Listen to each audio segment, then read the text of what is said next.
Hi friends, we have a shloka from Manusmriti.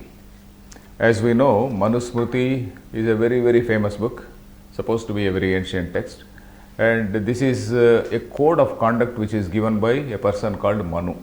Manu was very ancient king and that person he has written a code of conduct. And this Manusmriti is something, it is a code of conduct for the entire human activity, whether it is a religious activity or whether it is a non-religious day-to-day functioning of a person in society. For all activities, for the entire human activity, there used to be certain books called Smruti Granthas. Smruti is something which is derived from the Shruti. We know that in our tradition we have got two levels of books. That is, one is called the Shruti, that is the Vedas, Upanishads, etc. They are the Shrutis, they are the primary books. And the message of those Vedas, the message or the doctrine or the dharma which is mentioned in dharma means that say the concepts of right and wrong which are mentioned in those things, they are again brought into in a simpler form in later books which are called Smrutis. So in our tradition we have got several Smrutis like that, and Manusmriti is probably the most ancient Smruti. We have got several Smrutis. We have got at least some 40 Smrutis like in various parts of the country.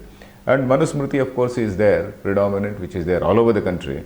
Though we are not following it now, because nobody is following it now 100%. Some of the things we are following, some of the things we are not following.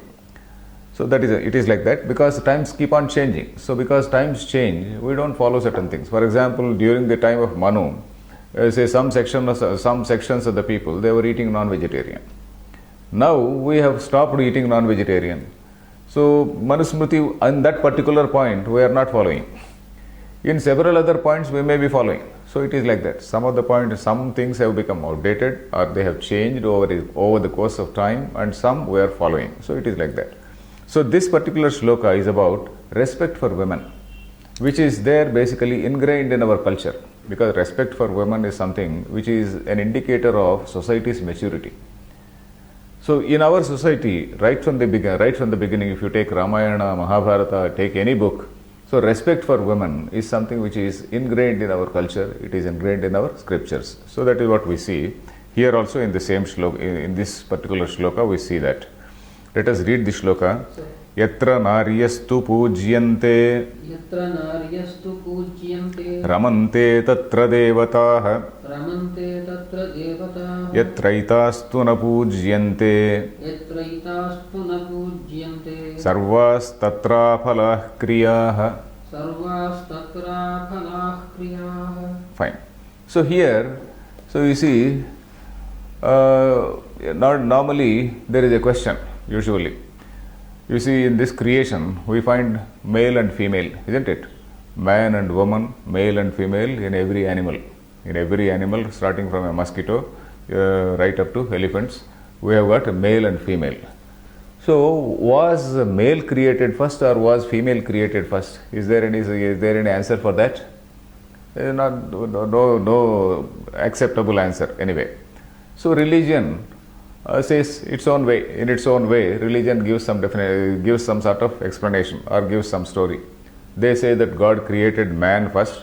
For example, the Western religions, they say God created man first, and then he pulled out a rib of Adam, and he breathed life into that, and then he created that into a woman. So the Adam's rib is that Eve. So that is what Western religions say. So in our religion also there is something like that. What do our books say? Our books, of course, we know that in our system, God is not somebody who has just come just like that, and then he has created man, and then he has created like this. It doesn't say like that. We explain a particular system of evolution, we say. So in that evolution, there is what is called a particular thing called creator. That creator is something that is the cosmic mind, let us say. So that person, when he wanted to create this universe, or when he wanted to multiply, bahusyam prajayeya iti, etc.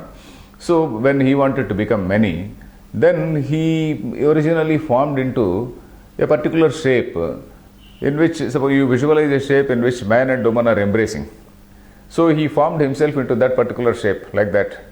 And then he made it fall on the ground. He just made it fall on the ground, and then he split into two things. So one became a male and the other is a female. So both are incomplete. So that is the reason why they come together and then they want to become complete. So that is what one Upanishad says. It is again not a very, very rational story by any modern standards, but there is no explanation. We can't either refute, we can't say anything. So initially there is only one formation. That one formation became two, and then they became, one became a man and one became a woman, etc., etc. So that is what our Brihadaranyaka Upanishad says.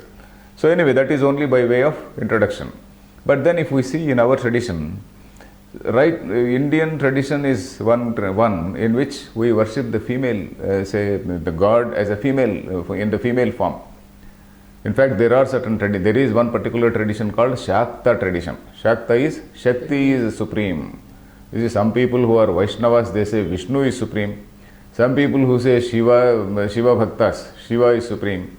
And some people, there are several others who say that Shakti is the supreme. So Shakti is a female thing.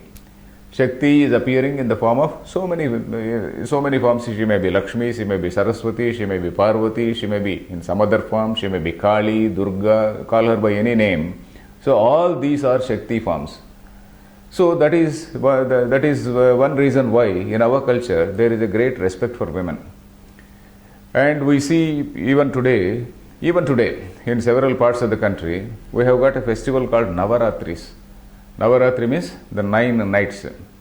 So 9 nights means 10 days. 10 days and 9 nights. So during that time, on all the 9 days, small kids, small young girls, they are worshipped as goddesses. So 2-year-old girl is worshipped on the first day. 3-year-old girl is worshipped on the second day. A 4-year-old girl is worshipped on the third day. And like that up to 10th year. So because after 10th year, a girl also matures and then she is not not worshipped, but the children, they are worshipped, they are treated as goddesses. So first that there are so many names of goddesses, Brahmi, Kaumari, Vaishnavi, etc., etc.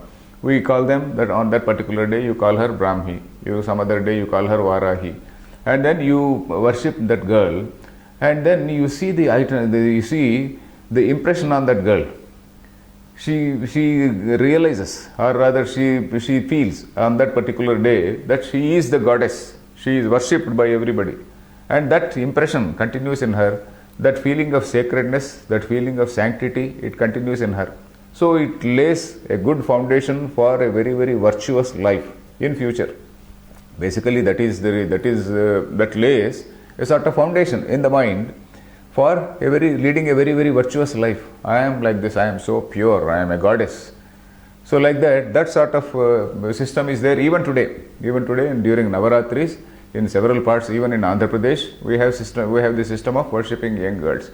So like that, we have the system of respecting women, worshipping women as a god, or worshipping God in the form of women. That system is there.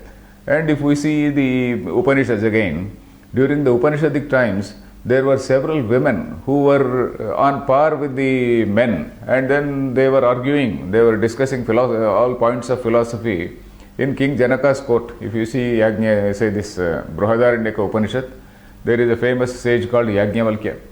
Yajnavalkya has lot many debates with the female counterparts. So he has a discussion with that Gargi and other people. So like that we come across several women who are great scholars. In our tradition we also come across people who are very great poets and scholars like that. So here, that is the point here. Yatra naryastu pujyante ramante tatra devataha. In a place where women, nari means a woman, nariyaha is women, where women are worshipped, or not exactly here worship, pujyate does not mean literal worship. What I told about the girls is literal worship. She is made to sit on a pedestal, and then flowers are offered to her, fruits are offered to her, and then elderly people, they go and touch her feet. So she is really made to feel like a goddess.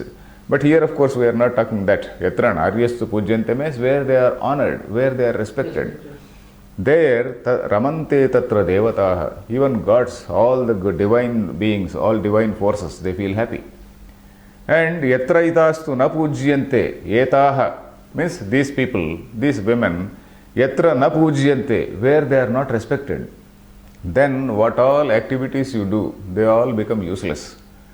So you are insulting your, say, wife, you are insulting the women, and then you are coming and doing some puja. That puja is not going to give you fruit. That is what it says. So, you see, people say that Manu was a male chauvinist. Oh, how can we say that Manu was a male chauvinist? He says, if you insult women and then you come and do puja, that puja is useless. Yatraitastu napujyante sarvaha kriyaha tatra aphalaha. Sarvas tatra aphalah kriyaha means sarvaha kriyaha. All your activities, all your yajna, all your say performance of pujas, etc., rituals, etc. Tatra, in such a situation, aphalaha, they don't bear fruit. So that is the point here. So, this is what we see. Because though reality is one way, reality is one, it is portrayed as something else. So generally the portrayal is that in Indian society we do ill-treat women. Indian society is the only society which treats women on par with men. Indian society is the only society, or maybe compared to Western societies, it is much better, because in our country, women got the vote of, the right to vote right from the day of independence. On the very first day of independence, it was declared all women, everybody, women, irrespective of caste, creed, etc., all people became voters. So the voting right was given to women right from the day one. Whereas in a place, a very great advanced state like United States, the women did not have voting rights till about 1960s. And blacks there, they did not have voting rights till about 70s, till Martin Luther King, etc., they all fought and all that. So it was like that. So even today, women are paid less even in advanced countries, whereas we say women are paid equal salaries in all government offices. So that is what we see. So women are there is absolutely no discrimination against women. So a lot of propaganda, of course, we do see. But if we read Manusmriti, it is not only this story. I have only taken one shloka from Manusmriti, but there are several such shlokas which talk about respect for women. And then the society, it continued like that, because we respect our mothers. In fact, between father and mother, the mother comes first. While respecting our parents, we respect our mother first, and then only the second place is father. So that is how our system is. Matru devo bhava, pitru devo bhava. The first thing is mother, and then only pita comes. So it is like that. So let us read this shloka. Let us see, is there any other thing? Okay, good. Given our marriage, so one more point about marriage. Marriage again, it is a very sacred bond between the man and woman. It is not as though you marry a person today and then say get out. You can't. It is not like that. Marriage is a very sacred institution, and even the concept of divorce is not there in our religion. You see all our books, all our Puranas, all our Itihasas. There is no concept of divorce. Divorce is something which has newly come to us, and the type of freedom which the Western women are enjoying, it is not exactly freedom. It is only sexual freedom. That's all. It is only a sexual freedom, whereas we say that marriage is a sort of lifelong bond. The man and woman have to be friends, lifelong friends, and there is no concept of any separation, etc. Of course, now it has come because all secular laws are in force. We have also no objection because our society also has changed a little bit. So nowadays we also see divorces. But till recently there were no such things. Lifelong 50 years or 60 years, they are married and they are happy, they are together. So it is like that. So let us read this shloka. Yatra naryastu pujyante ramante tatra devataha yatraitastu napujyante sarvas tatra phalah kriyaha. Fine.